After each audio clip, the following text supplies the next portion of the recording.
Assalamualaikum warahmatullahi wabarakatuh. Selamat datang di channel As by Story.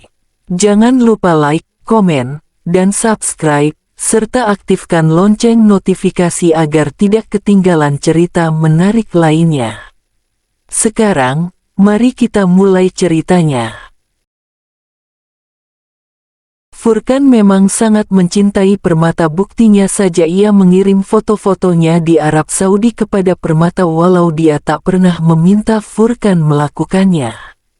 Benar kata teman-temannya kalau ia begitu sangat beruntung mendapatkan suami yang begitu menyayangi dirinya meski nikah muda. Furkan selalu berusaha memberikan yang terbaik untuk Permata ketimbang teman-temannya yang lain malah mendapatkan kekerasan dari suaminya sendiri. Tak ada yang tahu akan seperti apa kehidupan Permata ke depannya. Hari esok selalu menjadi misteri, itulah yang membuat hidup jauh lebih bermakna karena kalau manusia tahu apa yang akan terjadi ke depannya maka hidup ini tidak akan seru. Sebab kita sudah tahu endingnya bagaimana. Permata juga tidak tahu berapa lama ia akan bisa menikmati hidup seperti ini. Sejak beberapa bulan lalu ia tak bisa tidur dengan tenang. Dia sangat gelisah menunggu hari esok akan datang dan mentari akan muncul. Ia menatap ke sekeliling rumah, andai aja dia punya adik mungkin rumah sebesar ini tidak akan sunyi seperti sekarang. Keadaan mungkin nantinya akan jauh lebih baik. Ada begitu banyak pikiran yang Permata pikirkan tapi ia tak mau menceritakan kepada orang tuanya, biarlah ini menjadi rahasianya. Ada satu yang berubah di rumah ini. Dulu seingatnya tak ada kucing, tetapi sejak ia pulang kemarin ia melihat seekor kucing putih cantika duduk di sofa dengan begitu santainya. Bukankah ibunya tidak suka dengan kucing? Hal itu menjadi pertanyaan untuk Permata tetapi ia tak pernah bertanya langsung kepada ibunya. Biarlah semuanya pasti akan berubah seiring berjalannya waktu. Permata memang sangat menyukai kucing, bahkan ia membawa kucing bernama Lana itu untuk tidur dengannya. Jam 7 pagi ia sudah bangun untuk memandikan Lana. "Nak, ini Momi buatkan kue favoritmu." "Ah iya, makasih ya Mom." Permata meletakkan kue tersebut di sampingnya. Ibunya juga ikut duduk di samping Permata membelai Lana dengan begitu lembut. "Maafkan Momi sama papamu ya Nak. Kami mengerti kamu pasti akan marah kepada kami dan kami mengerti akan hal itu dan Nak, kami tak punya alasan untuk membela perbuatan kami. Maafkan kami ya, belum bisa menjadi orang tua terbaik untukmu Nak, kami punya banyak kekurangan, seharusnya kamu menikmati masa mudamu bukannya menjadi istri di usia sekarang." Ingin sekali Permata berteriak kepada ibunya. Benar, perbuatan mereka sangat keterlaluan. Ia harus menghadapi berbagai kesulitan karena orang tuanya tapi ia tak akan sanggup untuk berteriak kepada ibunya sendiri. Ia tahu ibunya sangat mencintai dirinya. "Ya Momi," benar ingin sekali Permata berteriak dengan sangat keras kepada Momi. Rasa marah ini belum hilang, makanya selama ini Permata tak pernah menelpon Momi walau berulang kali Furkan menyuruh untuk menghubungi Momi. Meski Permata juga rindu pada kalian tapi Permata tak pernah menghubungi Momi. Itu adalah bentuk dari pemberontakan Permata, namun ya sudahlah, mungkin memang ini yang terbaik. Orang tua selalu melakukan yang terbaik untuk anaknya.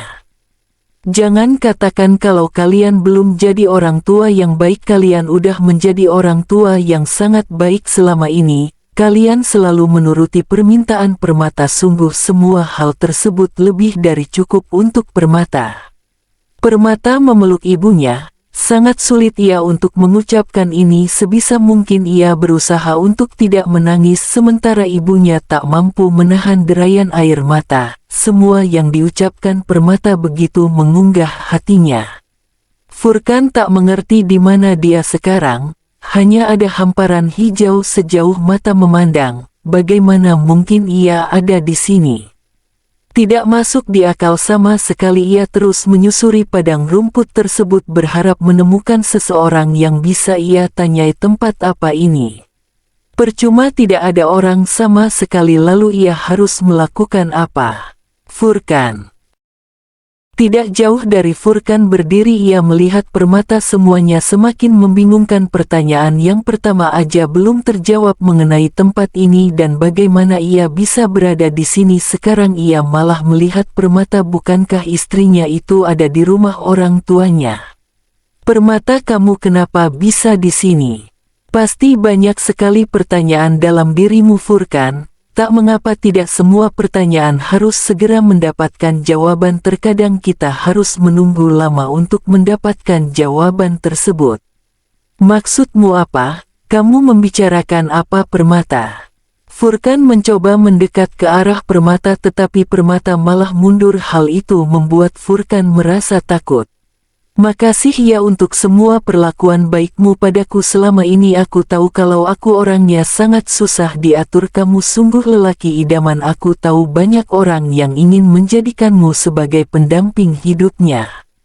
Saya tak peduli Permata, saat ini kamu adalah istri saya, tidak ada wanita lain selain kamu. Permata hanya tersenyum, ia tidak menjawab lagi lalu melambaikan tangan kepada Furkan dan setelahnya ia pergi menjauh. Furkan berusaha mengejar Permata namun tidak bisa. Semakin cepat langkah Furkan maka Permata semakin jauh dari dirinya dan menghilang. Furkan berteriak dengan sangat keras memanggil Permata, mencari sekeliling berharap melihat Permata tetapi tidak ada, hanya ada dia sendiri. Furkan terbangun dari mimpinya, napasnya memburu, detak jantungnya berpacu begitu cepat. Astaga, tadi rupanya hanya mimpi, tapi kenapa mimpi barusan begitu nyata?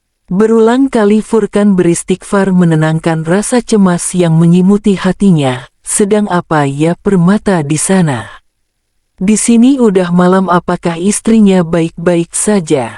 Furkan yakin kalau Permata baik-baik saja. Mimpi barusan hanya bunga tidur. Lagian ia juga lupa berdoa sebab ia tadi kelelahan setelah perjalanan panjang dari Indonesia ke Arab Saudi.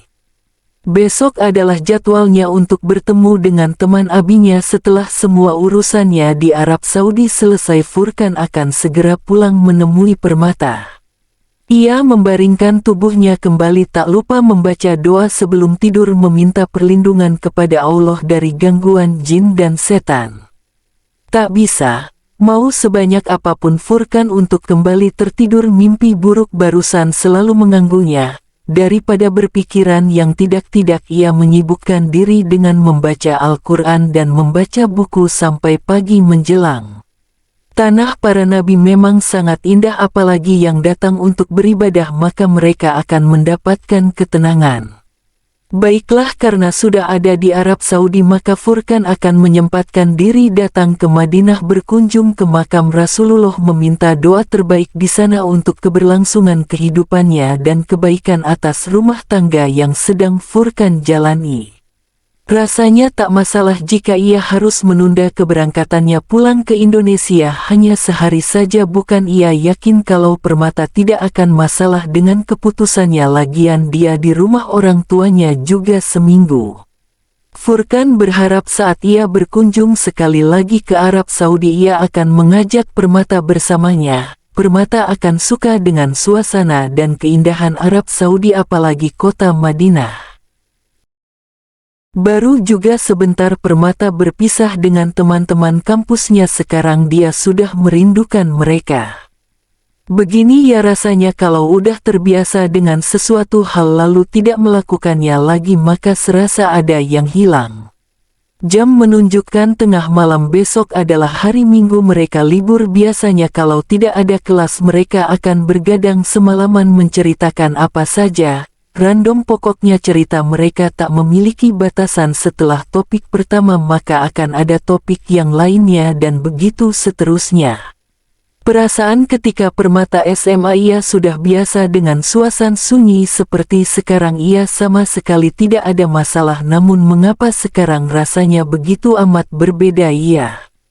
Iya, itu pasti karena setiap malam Permata tak pernah sendirian. Malam-malanya sendirian, kalau tidak bersama Kalista dan yang lain ya sama Furkan. Menghubungi mereka juga tidak akan ada gunanya sebab ponsel mereka sama pembina asrama. baiklah kalau begitu tidak ada pilihan lain selain menunggu hari esok tiba. Ketika Permata sedang menatap langit malam, satu notifikasi masuk ke HP, itu pesan dari Zaka. Dia mengatakan ingin bertemu dengan Permata di tempat biasa mereka bertemu. Itu artinya Zaka juga ada di kota ini sekarang.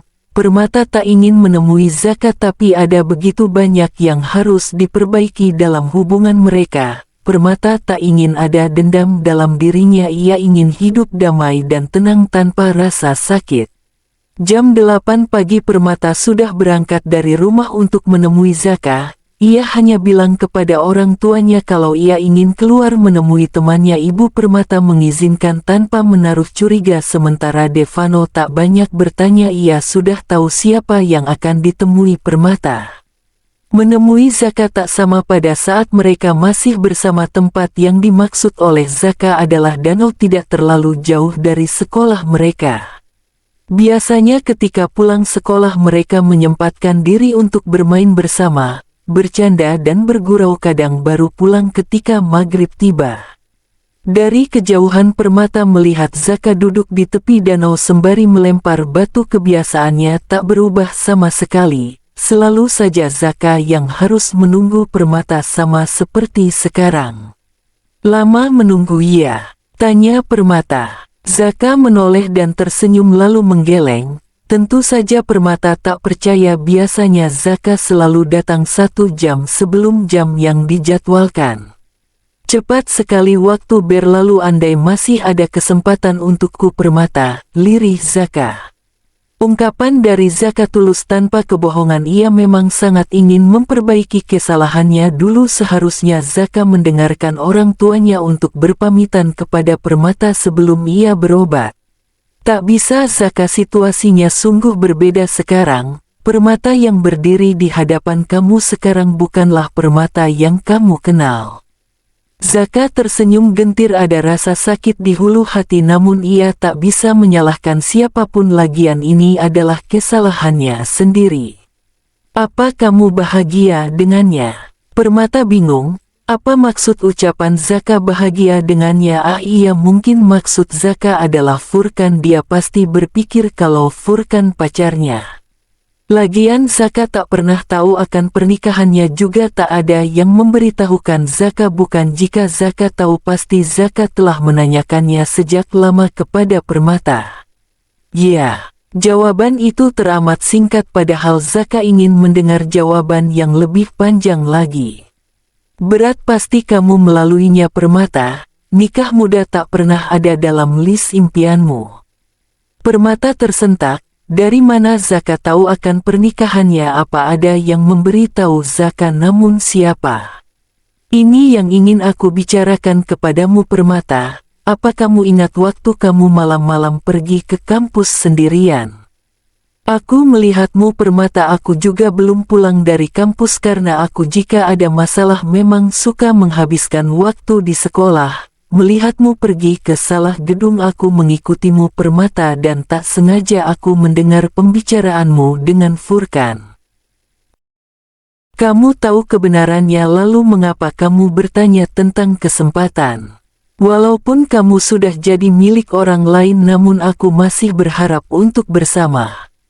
Permata juga menginginkan hal yang sama. Zaka selalu punya tempat sendiri dalam hatinya, tapi di satu sisi ia merasa sangat nyaman dengan keberadaan Furkan.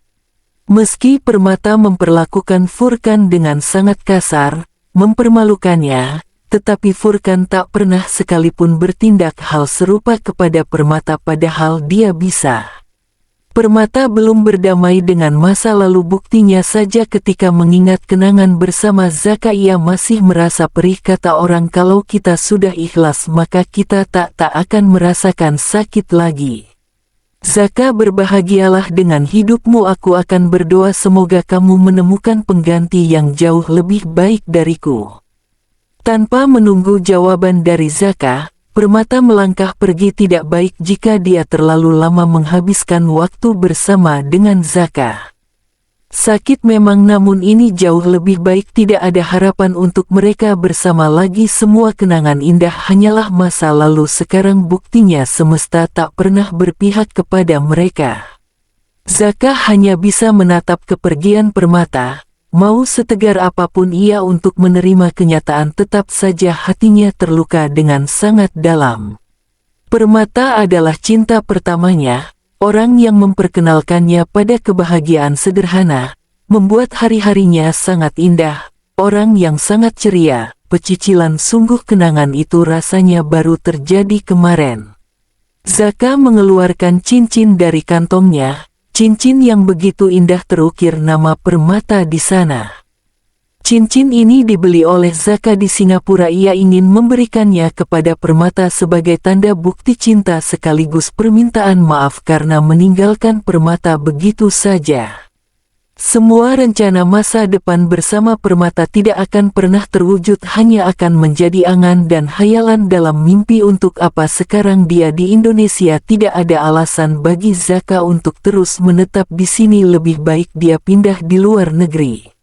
Jika tetap berada di Indonesia, maka Zaka akan selalu mengingat Permata. Ia hanya akan semakin menderita. Zaka melemparkan cincin itu ke danau. Biarlah tenggelam sampai ke dasar yang paling dalam. Sama halnya dengan perasaan Zaka terkubur dalam lubuk hati yang paling dalam. Ia tidak akan membiarkan sedikit pun kesempatan untuk rasa kepada Permata berkembang dalam sanubarinya. Zaka melangkah dengan gontai. Perasaannya campur aduk ini jauh lebih menyakitkan ketimbang ia melawan sakitnya dulu. Ia benar-benar berharap kalau mesin waktu memang nyata agar ia bisa kembali ke masa lalu dan mengubah masa depan. Perasaannya porak-poranda. Ia butuh waktu sendiri untuk menata hati kembali. Ia tak tahu berapa lama waktu yang dibutuhkan agar bisa benar-benar sembuh. Yang Zaka tahu sekarang hanyalah pergi sejauh mungkin dari kehidupan Permata. Bukan dia lagi yang menjadi pelindung bagi Permata, melainkan Furkan. Tak ada kewajiban untuk Zaka menjaga istri dari orang lain. Mungkin mereka memang hanya ditakdirkan bertemu tetapi tidak untuk bersatu. Seharian ini Permata hanya termenung di dalam kamar. Ia tidak tahu harus mendeskripsikan bagaimana perasaannya. Semua masalah datang secara tiba-tiba, entah seperti apa ke depannya ia sama sekali tidak tahu, tetapi ia hanya bisa berdoa dan melakukan yang terbaik. Semoga saja ia bisa bertemu dengan Furkan. Suaminya itu tak sampai selama 1 bulan di tanah Arab. Lalu mengapa waktu terasa sangat lama bagi Permata, sedangkan bagi sebahagian orang waktu berjalan begitu cepat? Memikirkan apa nak? Tegur sang Momi. Permata tersentak. Ia tak tahu sejak kapan Mominya berada dalam kamar. Ia terlalu sibuk dengan pikirannya. Ah, Momi nggak ada. Mom, Permata kan udah nikah. Mom gak mau gitu punya anak lagi buat jadi teman Mom meskipun nanti dia akan menikah lalu tinggal bersama pasangannya, tanya Permata spontan. Ibu Permata tersenyum menanggapi perkataan sang putri. Baru kali ini ia menanyakan pertanyaan yang tak pernah ia tanyakan sebelumnya. Padahal ia dulu sangat ingat kalau Permata tak ingin punya adik. Ia tak suka berbagi dalam hal apapun termasuk kasih sayang orang tua. Ya mungkin belum rezekinya aja sayang. Ibunya mengusapkan kepala sang putri penuh kelembutan.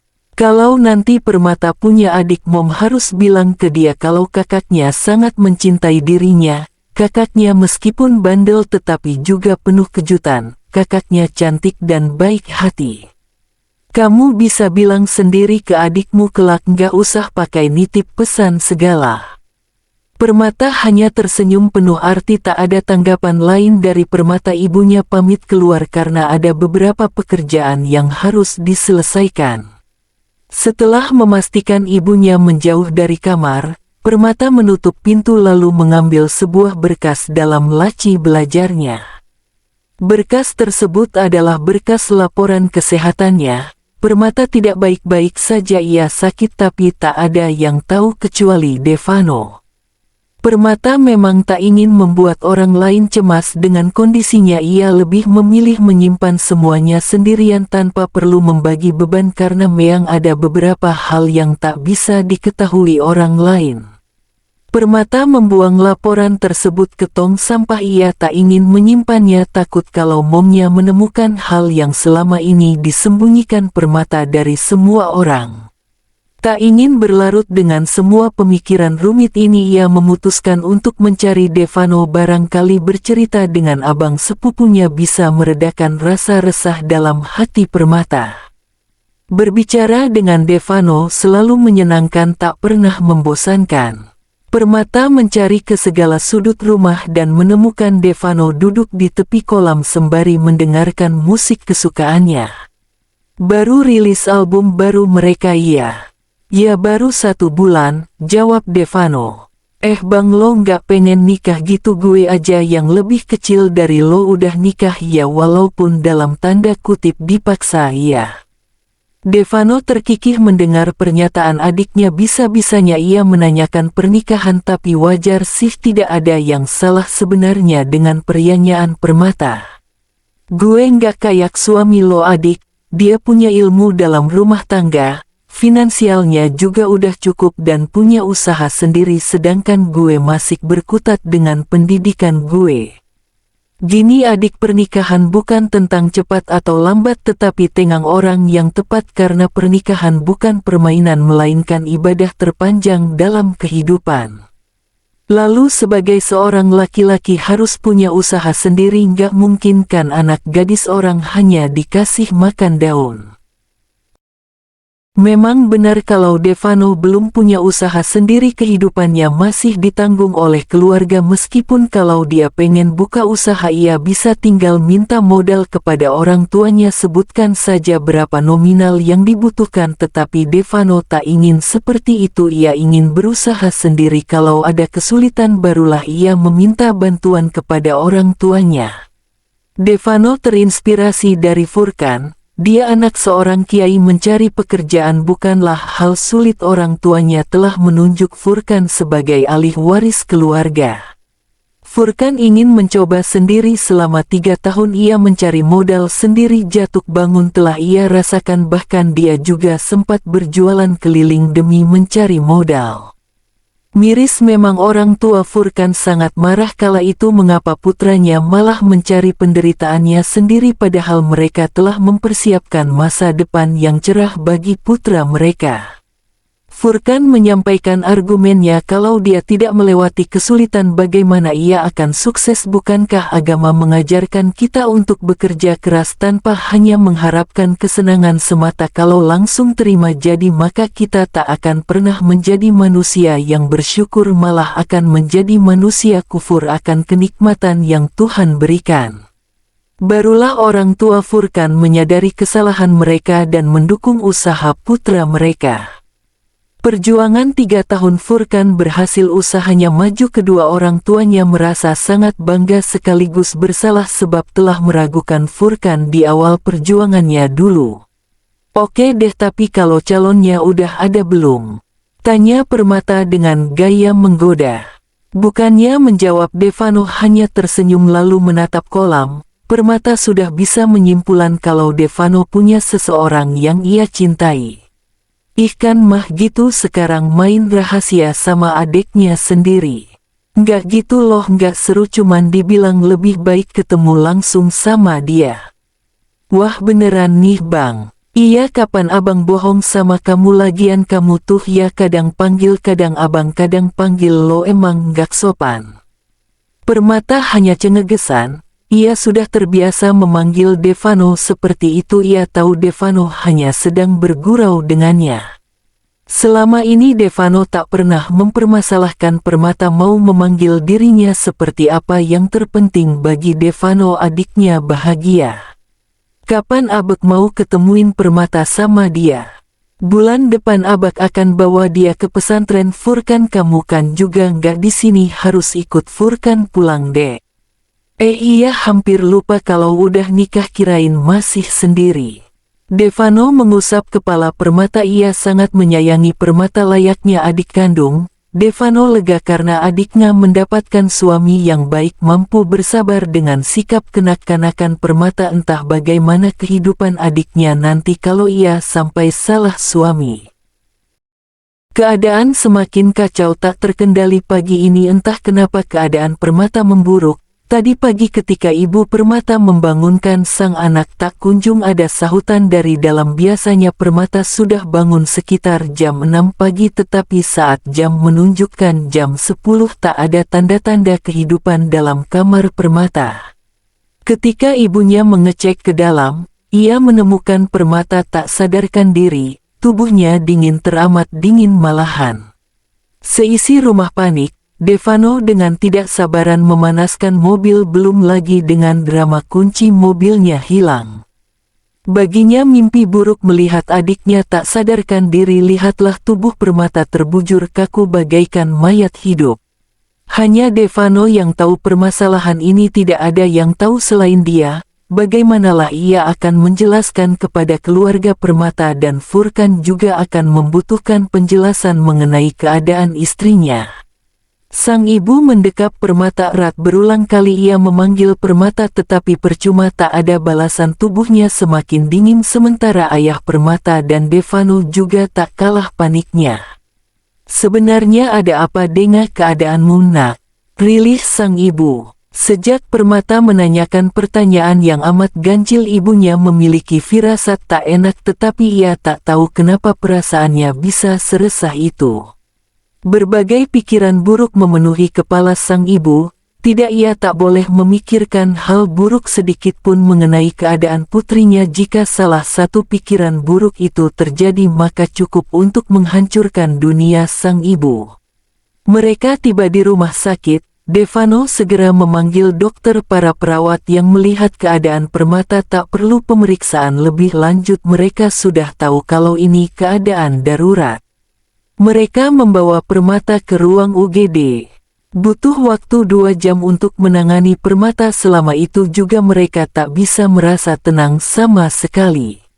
Devano menautkan kedua tangannya. Ia dari tadi hanya diam, tak ada sepatah kata pun yang keluar dari mulutnya. Bukannya tak ingin tetapi hanya dia yang tahu betapa rumit situasi sekarang. Apa kamu tahu keadaan Permata, Dev? Ayahnya tahu betul kalau Devano selalu tahu keadaan Permata meskipun Permata tidak memberitahukannya, tetapi Devano memiliki banyak koneksi untuk mengetahui semua informasi. Aku tak tahu om harus menjawab seperti apa, tetapi ya Permata sakit. Helaan frustasi begitu kentara di wajah pria berumur 40 tahun. Ia ingin tahu lebih banyak lagi tetapi ada sisi lain dalam dirinya. Kalau tak usah bertanya lebih baik menunggu penjelasan dokter. Telepon Devano berdering berulang kali. Tak ada niatan sedikit pun bagi Devano untuk menjawab panggilan tersebut. Siapa lagi kalau bukan Furkan? Meskipun dalam keadaan genting Devano tak lupa untuk mengabari Furkan. Ia harus tahu. Hanya pesan singkat tetapi membuat keadaan Furkan di Arab sana tak menentu. Bagaimanalah ini? Mengapa selalu ada cobaan yang datang dalam hidupnya? Dok, gimana keadaan anak saya? Dokter menggeleng menandakan kalau kondisi Permata memang seserius itu.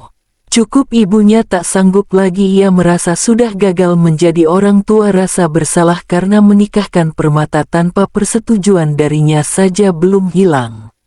Permata dipindahkan ke ruang inap. Ibu dan Devano menemani Permata sementara sang ayah berbicara dengan dokter di ruangannya. Dev, adikmu akan baik-baik saja kan? Tentu tante. Kita semua tahu kalau Permata anak yang begitu kuat. Ia bisa menghadapi semuanya. Kita harus percaya itu. Kalimat ini hanya menenangkan, buktinya tak bisa mengurangi kekhawatiran di hati mereka masing-masing. Mom, panggil Permata. Antara sadar dan tidak tetapi Permata masih bisa mendengar suara sang ibu dan abang sepupunya. Nggak usah cemas nak, kamu akan sembuh.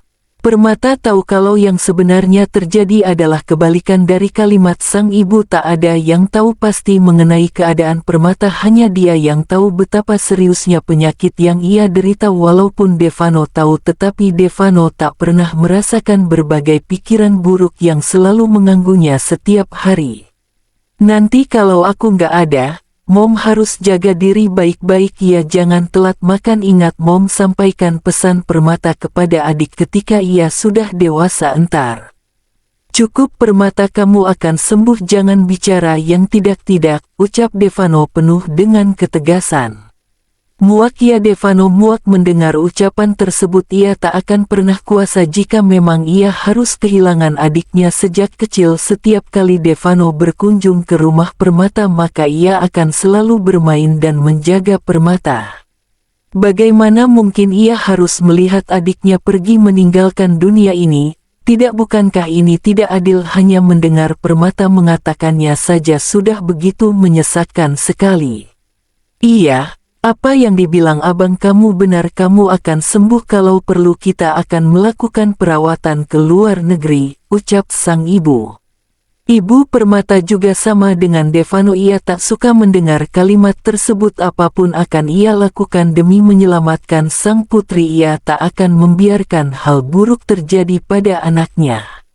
Lupakan soal biaya, ia rela harus kehilangan semua hartanya, tapi tolong jangan ambil Permata darinya. Jika Permata pergi maka tidak ada alasan baginya untuk tetap hidup. Bagi seorang ibu, anak adalah segalanya. Dunia, bahagia, sedih dan tawa ada pada diri seorang anak. Lalu apa yang akan dilakukan seorang ibu jika semua direnggut darinya? Kita tak hanya bisa memikirkan hal-hal baik saja Mom, tetapi kita juga harus memikirkan kemungkinan terburuk agar bisa mempersiapkan diri nantinya. Bersambung.